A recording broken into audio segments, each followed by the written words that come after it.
E agora segue comigo, ainda dentro do tema alimentação na infância. Eu não tenho a menor dúvida de que o principal ponto dentro desse tema é o estudo do aleitamento materno.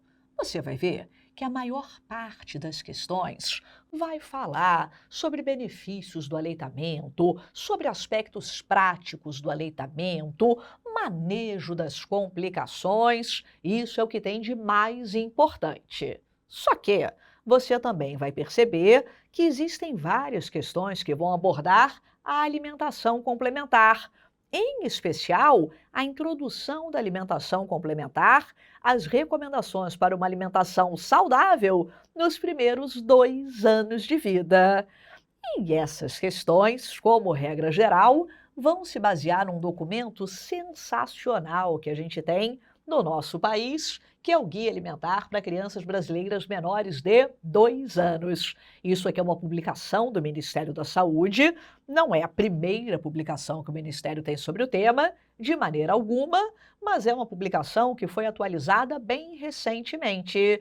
Então, você vai perceber, quando for fazer algumas questões um pouco mais antigas, que algumas bancas vão abordar conceitos relacionados aos 10 passos para uma alimentação saudável. Essa atual versão do Guia Alimentar para as Crianças Brasileiras menores de 2 anos traz para a gente 12 passos para uma alimentação saudável nos primeiros 2 anos de vida. A Sociedade Brasileira de Pediatria também tem várias publicações, vários documentos, nas quais ela aborda orientações para a alimentação do lactente, do pré-escolar, mas, em linhas gerais, as orientações são muito semelhantes. Existe uma ou outra pequena diferença. Eu vou chamar a tua atenção para essas diferenças, mas não se preocupa que isso jamais vai ser um problema na hora de resolver uma questão.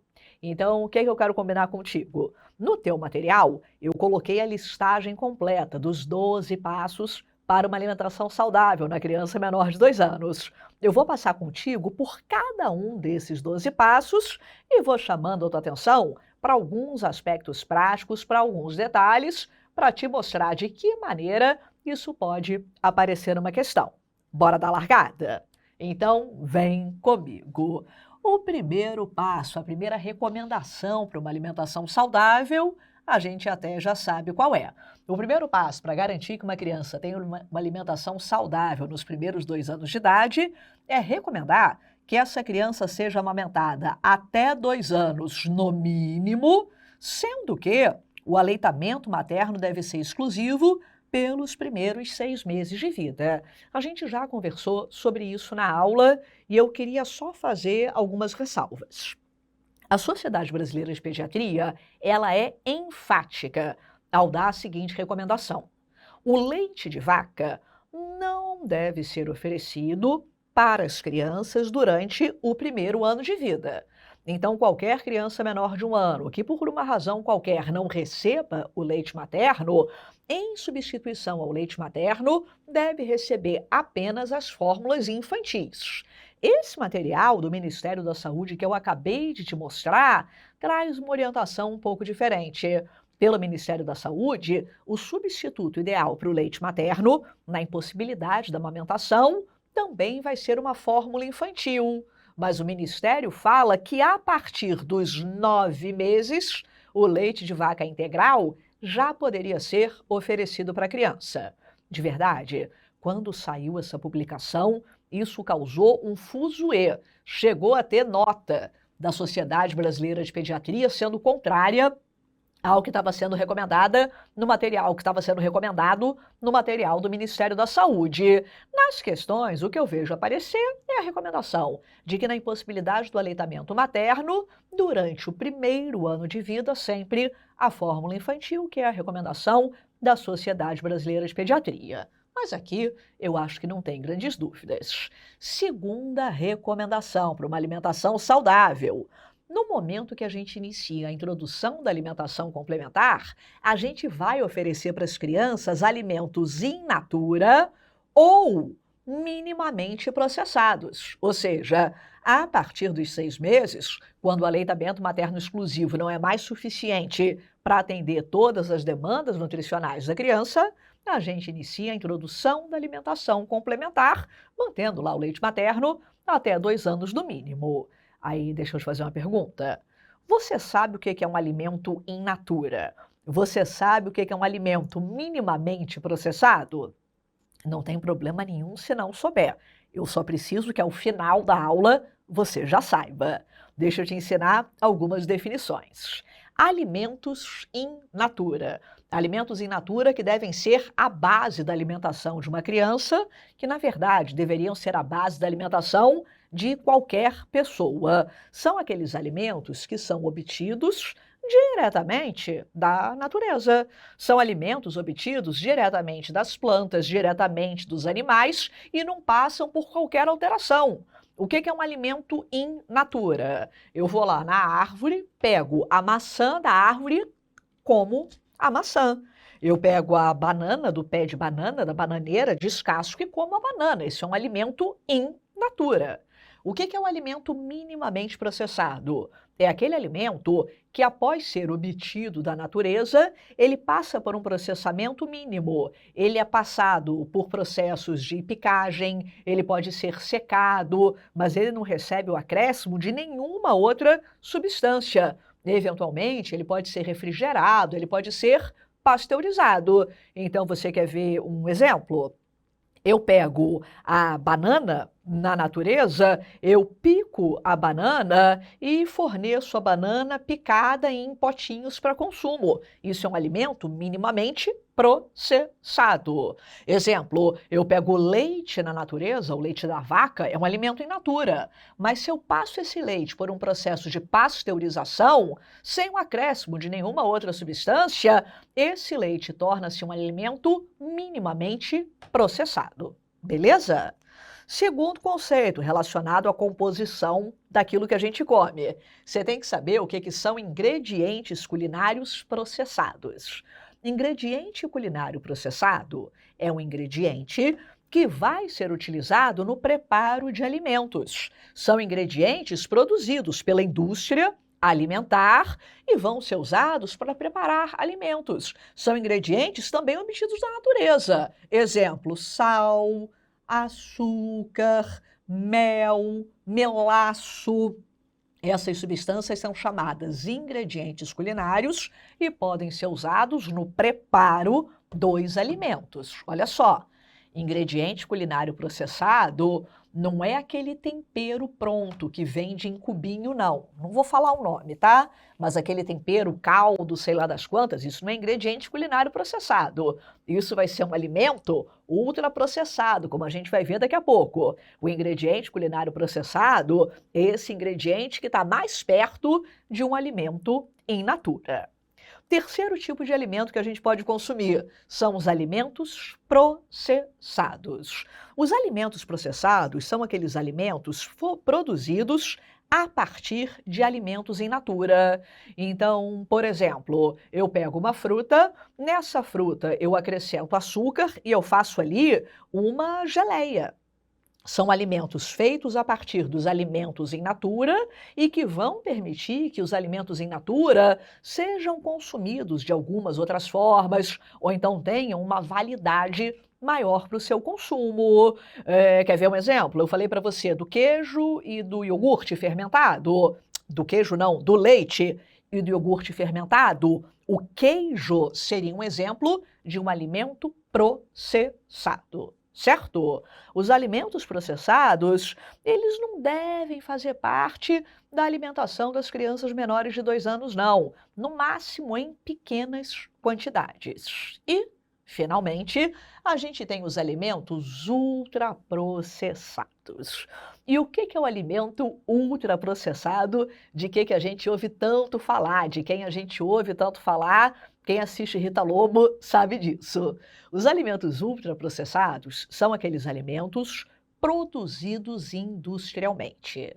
São alimentos que contêm uma série de aditivos químicos que passam por várias etapas de processamento industrial, tem várias substâncias químicas na sua constituição e, em geral, tem uma quantidade muito pequena de alimento in natura. O alimento in natura é essencialmente uma lembrança dentro da composição daquele alimento. Quer mais um exemplo? Seguindo aquela mesma sequência de raciocínio, o leite seria o alimento in natura. O leite fermentado, dando origem a um iogurte, seria um alimento minimamente processado. O queijo poderia ser um alimento processado. E o alimento ultraprocessado? O alimento ultraprocessado é o queijo tipo polenguinho. Tem queijo ali? Teve queijo ali um dia, mas aquilo tem um bando de aditivo químico, por isso você consegue deixar aquilo embalado com uma validade gigantesca. Os alimentos ultraprocessados não devem ser oferecidos para crianças menores de 2 anos de idade. Qual é o terceiro passo para uma alimentação saudável? A gente tem que oferecer para as crianças água própria para o consumo. Crianças não devem consumir refrigerante, crianças não devem consumir bebidas açucaradas. E pode causar uma certa surpresa, mas cada vez mais é recomendado que as crianças não consumam sucos. Me deu até sede de falar isso. A recomendação mais atual nos dias de hoje é que os sucos não devem ser oferecidos para crianças menores de 1 ano. De verdade, isso te causa surpresa? É bem possível que isso te cause alguma surpresa. Sempre que eu dou essa orientação para familiares, eu vejo que os familiares eles ficam surpresos com isso. Afinal de contas, a gente aprendeu ao longo da nossa vida que sucos naturais de fruta são alimentos saudáveis, são alimentos que devem ser consumidos. Deixa eu te explicar. Para uma criança menor de 1 ano de idade, o ideal é que a gente forneça para essa criança a fruta in natura. A fruta amassada, a fruta picada. Dessa forma, a gente consegue preservar melhor todas as propriedades naturais daquele alimento. Eventualmente, quando sucos de frutas são preparados, eles podem ser peneirados, eles podem ser coados e acaba se perdendo parte das propriedades naturais. Além disso, vários sucos, com o passar do tempo, eles começam a ser adoçados. E a ideia que você tem que ter é a seguinte: ensina a criança a beber um líquido que não tenha nenhum paladar, que não esteja açucarado, que não esteja adoçado. Ensina a criança a beber água. Se você desde cedo habitua a criança a só tomar água de coco, ou refresco, ou suco, para o resto da vida, essa criança vai ser uma pessoa que sempre que bebe vai querer beber algo que esteja com algum sabor, com algum paladar, que esteja açucarado. E te digo mais, mesmo a partir do 1º ano de idade, a ideia é que a gente limite um pouco a quantidade de suco oferecida para uma criança. Entre 1 e 3 anos de idade, é o que eu já vi aparecer em prova, a recomendação é de que a criança receba no máximo 120 ml de suco por dia. O ideal é que esse suco ele seja oferecido ao final de uma refeição. Ele pode fazer parte de uma refeição, mas ele é sempre oferecido no final da refeição para não diminuir a aceitação da criança de algum alimento, certo? Quarto passo, a gente vai oferecer a introdução da alimentação complementar a partir dos 6 meses. Nesse momento, é importante que a gente ofereça para a criança a comida amassada. Ou seja, a comida que você oferece para a criança, ela não pode ser liquidificada, ela não pode ser peneirada. A comida que você oferece para a criança a partir dos 6 meses de idade é uma comida amassada com um garfo. E olhe lá, de verdade, isso é importante pra caramba. Nesse momento da introdução da alimentação complementar, a criança ela tem que aprender a fazer os movimentos de mastigação. Mesmo sem ter dentição ainda, a criança já consegue fazer alguma mastigação do alimento com a própria gengiva. Se você posterga a transição da alimentação líquida para a alimentação sólida, algumas crianças começam a ter muita dificuldade para aceitação de sólido. A gente vê isso na prática. Crianças que, em vez de começarem a receber alimentos amassados, com 6, 7, 8, 9 meses, recebiam apenas alimentos liquidificados, são crianças que depois não aceitam sólido. São crianças que fazem ânsia de vômito, que rejeitam qualquer alimentação que não seja líquida. E essa criança, com o passar do tempo, começa a ser uma criança com risco de desnutrição, porque acaba recebendo alimentos com menor densidade calórica. Próximo passo para uma alimentação saudável, e esse, sem sombras de dúvidas, é um dos passos mais valorizados nos dias de hoje, diz que a gente não deve oferecer açúcar, nenhuma preparação, nenhum produto que contém açúcar para uma criança de até 2 anos de idade. As crianças menores de 2 anos não devem consumir açúcar de nenhuma forma. Não pode receber açúcar no suco, não pode receber açúcar misturado no leite quando eventualmente está recebendo leite de vaca, não pode receber alimentos processados que contenham açúcar. Eu falei para você, a base da alimentação da criança tem que ser os alimentos in natura, os alimentos minimamente processados. Alguns alimentos processados vão ser oferecidos para a criança. Você vai fazer alguns alimentos e vai oferecer para a criança, né? Você vai temperar isso tudo, mas você não deve usar o açúcar no preparo desses alimentos, certo? O sexto passo é redundante, a gente já falou. A criança deve receber principalmente alimentos in natura minimamente processados, mas só enfatizando, o atual guia alimentar para as crianças menores de 2 anos diz que a gente não vai oferecer alimento ultraprocessado para a criança. O consumo dos alimentos ultraprocessados está relacionado com maior risco do desenvolvimento de algumas condições, maior risco do desenvolvimento de obesidade. Então, o manual do Ministério da Saúde, o manual da SBP, enfatizam muito o cuidado que a gente tem que ter de não expor essas crianças a esse tipo de alimento. Falta pouco, faltam só 6 passos. O sétimo passo fala para gente que é orientado que seja feita a mesma comida para a criança e para a família. É interessante o seguinte, porque durante muito tempo a recomendação foi de que a comida da criança deveria ser feita separadamente da comida do resto da família. E se você pensar do ponto de vista prático, muitas famílias vão ter muita dificuldade de seguirem essa recomendação. Preparar uma comida especialmente para uma criança, uma outra comida para o resto da família, do ponto de vista logístico, isso pode ser complicado. Então, o momento em que você tem uma criança e você está fazendo a introdução da alimentação complementar dessa criança, pode ser compreendido como uma oportunidade para você melhorar toda a qualidade alimentar daquele núcleo familiar. Então, se toda a família tem um cardápio balanceado, com vários tipos de alimentos, você vai dar à mesma criança, a mesma comida para a criança e para o resto da família. A principal diferença é que a comida que você vai oferecer para a criança é uma comida que você vai ter que amassar e vai progressivamente aumentando a consistência. O próximo passo diz para a gente que nós devemos zelar para que a hora da alimentação da criança seja um momento de experiências positivas. O que a gente observa na prática? Cada vez mais, os momentos de refeição são feitos de forma isolada.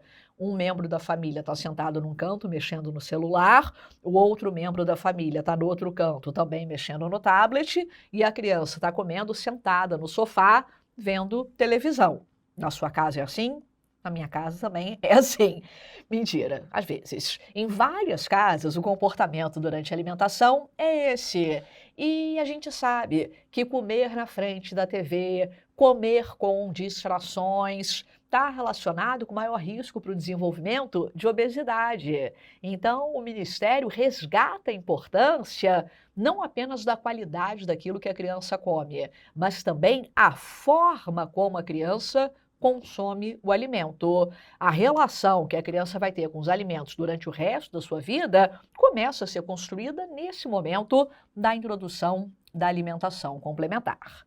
O próximo passo diz que a gente tem que prestar atenção aos sinais de fome e de saciedade da criança. Os horários em que as refeições vão ser oferecidas para a criança não podem ser horários muito rígidos. A criança, ela vai ser capaz de, com o tempo, autorregular a sua fome e a sua saciedade, mas isso tem que ser percebido pelos cuidadores e isso tem que ser respeitado. Se você faz o prato para a criança não é obrigada a raspar aquele prato se ela não tiver com fome. Se a criança estiver com fome, ainda que esteja um pouco antes da hora que você programou o almoço, você deve tentar alimentar a criança naquele momento. E quanto mais a criança e o cuidador percebe quais são os sinais de fome, quais são os sinais de saciedade, mais essa autorregulação se torna possível. E essa autorregulação também está relacionada com o desenvolvimento de obesidade. Aqui pode parecer um tanto quanto óbvio, mas não é óbvio. Então, uma orientação que tem que ser dada durante as consultas, a gente tem que cuidar da higiene em todas as etapas da alimentação da criança e da família. Então, as famílias têm que ser orientadas a higienizar as mãos antes de preparar os alimentos, higienizar os utensílios. Júlia, isso é óbvio. Isso não é óbvio, não. A gente tem que zelar para tentar oferecer para a criança alimentação adequada e saudável fora de casa. Não é incomum que a criança em casa tenha uma alimentação ótima, mas sempre que está na rua se entupa de um bando de ultraprocessado. Ai, mas aí é só de vez em quando. Esse de vez em quando, com frequência, não é tão de vez em quando assim, não. Então tem que haver uma preparação da família para que sempre exista disponibilidade de se oferecer para a criança um alimento in natura, um alimento minimamente processado. E, para fechar, uma novidade dessa atual edição do Manual do Ministério da Saúde é essa daqui. Existe a recomendação de que a criança seja protegida da publicidade de alimento. Quais são os alimentos que entram em publicidade? Maçã? Banana? Não. Isso entra em desconto de supermercado. Quem fica comovido com isso é quem vai pagar a conta do supermercado, não é a criança. O que existe de propaganda para criança é essencialmente propaganda de ultraprocessado. Então, a criança deve ser protegida dessa exposição para evitar o desejo pelo consumo desse tipo de alimento. Certo? Então pode parecer tudo um tanto quanto óbvio, mas eu faço questão de que você já tenha ouvido falar de cada um desses passos, porque você vai ver que exatamente eles vão aparecer nas questões que abordam o tema Introdução da Alimentação Complementar. Sabe o que mais vai aparecer? Vai aparecer a pergunta sobre de que maneira esses alimentos devem ser oferecidos. Qual é a recomendação? Você já sabe, até 6 meses de idade, a criança recebe somente o leite materno. A partir dos 6 meses, a gente introduz os alimentos complementares. E, inicialmente, o que você propõe é isso daqui. A criança continua recebendo o leite materno em regime de livre demanda e passa a receber 3 refeições. Um almoço ou jantar, e mais 2 lanches. Lanches na forma de frutas, de manhã e também durante a tarde. Então, com 6 meses de idade, você vai colocar lá na hora do almoço, ou então na hora do jantar, isso é uma dinâmica familiar que vai definir, o oferecimento de uma papa principal. Já te mostro como é que essa papa principal é feita. E começo a oferecer para a criança 2 refeições com fruta. Aí muita gente faz assim, primeiro oferece a fruta, depois oferece a papa principal. Não há necessidade. No mesmo dia, você pode começar a oferecer a fruta de manhã, a papa principal no almoço, a fruta de tarde. É claro que tudo isso vai ser conversado com a família e vai ser pactuado com a família, mas não tem nada que contraindique que todas essas 3 refeições sejam iniciadas no mesmo dia. Em geral, a partir do 7º mês, ou seja, entre 7 e 8 meses, a criança já vai começar a receber uma segunda papa principal. Então, entre 6 e 7 meses, ela recebe só o almoço, e aí, a partir de 7 meses, ela já vai receber o almoço e o jantar. 9 a 11 meses, o que a gente vai fazendo é essencialmente ajustar a consistência do que está sendo oferecido para a criança. A comida vai se tornando cada vez mais espessa, cada vez mais consistente. A comida não necessariamente vai ser amassada com garfo, já pode ser picada em pedacinhos pequenos, e aos 12 meses, o que a criança está recebendo é essencialmente o cardápio da família, desde que essa família tenha uma alimentação saudável. Eu lembro que quando a minha sobrinha completou 12 meses, a pediatra dela fez lá a orientação, aí estava escrito cardápio da família, e o meu irmão brincou e me mandou uma mensagem perguntando, já pode comer McDonald's todo dia? Não, né? Cardápio da família, considerando que a família tenha uma alimentação saudável. Beleza? E, para fechar, o que você tem que saber sobre a papa principal? De verdade, você já teve que dar essa orientação alguma vez durante o seu internato? É uma orientação que você fica horas dando para dar uma orientação completa e de forma adequada.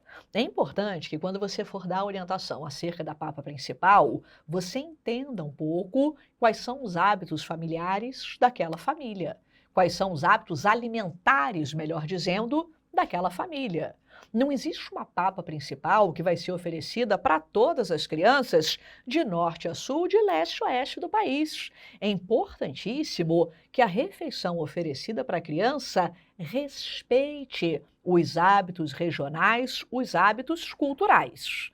Mas, como regra geral, seja lá qual for o alimento fornecido para a criança, a papa principal ela costuma ter 4 alimentos. Que alimentos são esses? Primeiro, a papa principal sempre vai ter na sua composição um cereal ou um tubérculo.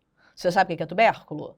Tubérculo é batata, é a família das batatas. É aquilo que fica enterrado, é quando o caule está soterrado na terra. Então, tubérculo é batata, batata baroa, batata inglesa, cará, inhame, mandioca, aipim, macaxeira, não importa como você chame.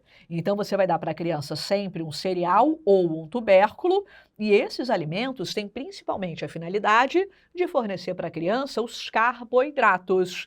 Eles não têm muita fibra, mas vão representar a oferta de carboidrato dentro da composição da papa principal.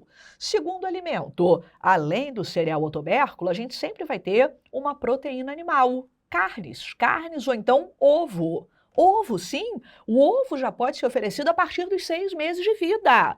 Não existe mais essa história de você postergar a oferta de ovo. Carne, qualquer carne, carne de porco, carne de peixe, carne de vaca. Também não existe mais essa história de você postergar a introdução da carne de porco. Imagina, você tem uma família que consome carne de porco todos os dias.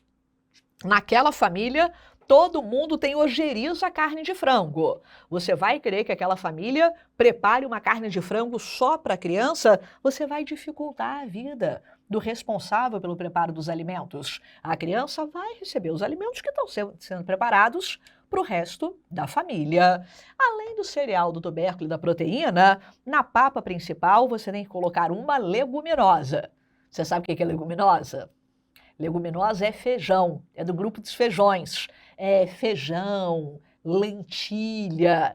E você tem que colocar hortaliças. Hortaliças são as verduras, as folhas e os outros legumes. Aí os outros legumes podem ser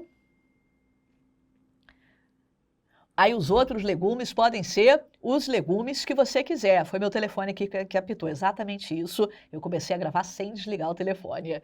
Os legumes podem ser os outros legumes que você quiser. Pode ser chuchu, pode ser berinjela, pode ser qualquer outra coisa, e aí respeitando e estimulando que aquela família consuma todos esses alimentos. E deixa eu chamar a tua atenção para o seguinte, tá vendo aqui papa principal? Você ainda vai encontrar vários lugares que falam papa salgada.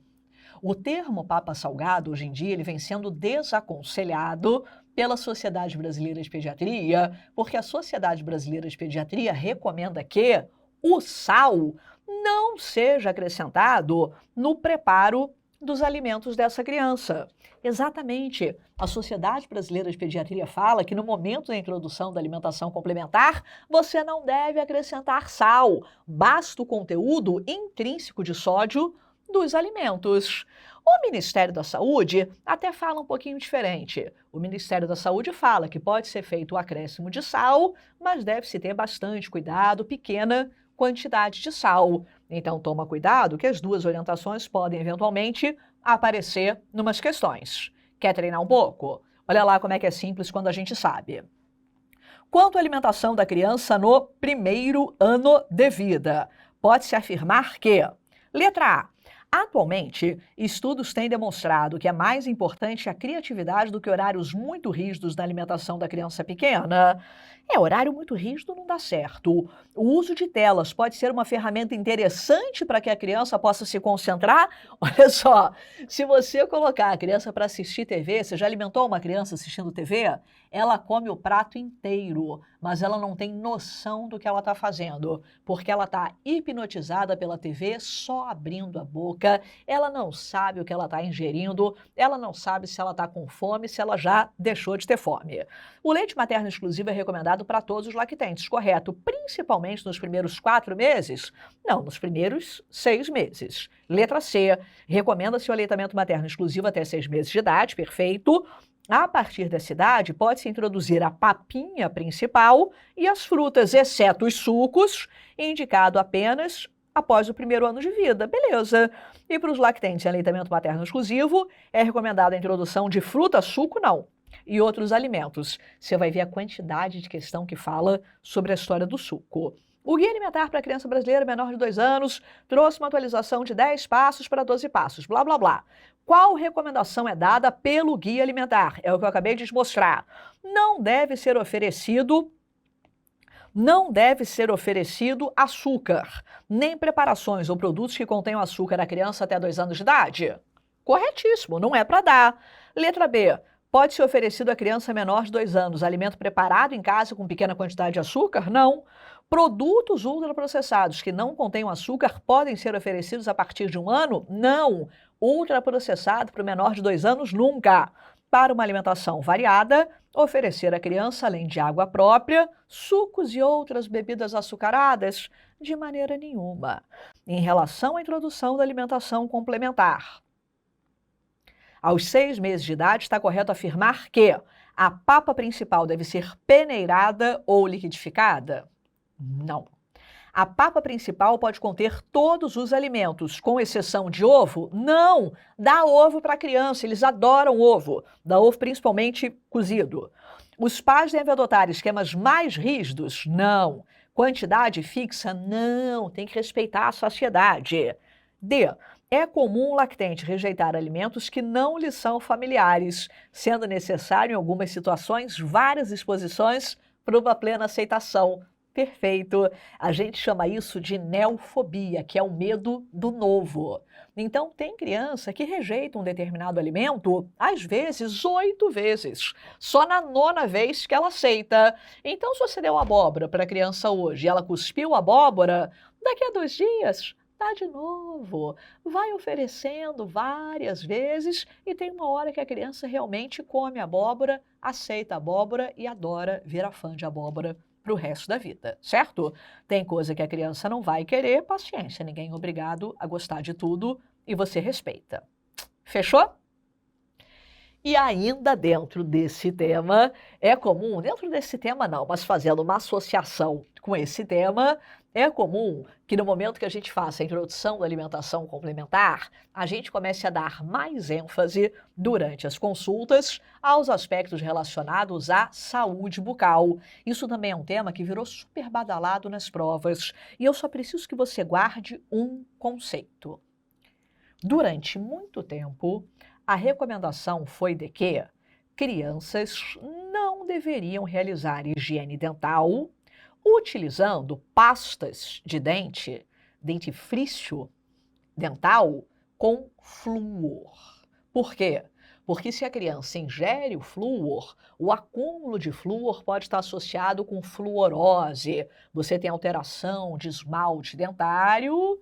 Qual é o problema? O problema é que a cárie é uma das doenças infecciosas mais prevalentes na população pediátrica. Então, o tempo todo você tem que pesar o risco versus o benefício do oferecimento do flúor para a criança. E, atualmente, as principais sociedades científicas vão dizer que o flúor deve ser utilizado 2 vezes ao dia, desde o momento em que começa a erupção da dentição decídua. Quer dizer, na hora que começam a surgir os primeiros dentes de leite, você já vai fazer a higienização bucal da criança utilizando pasta com flúor.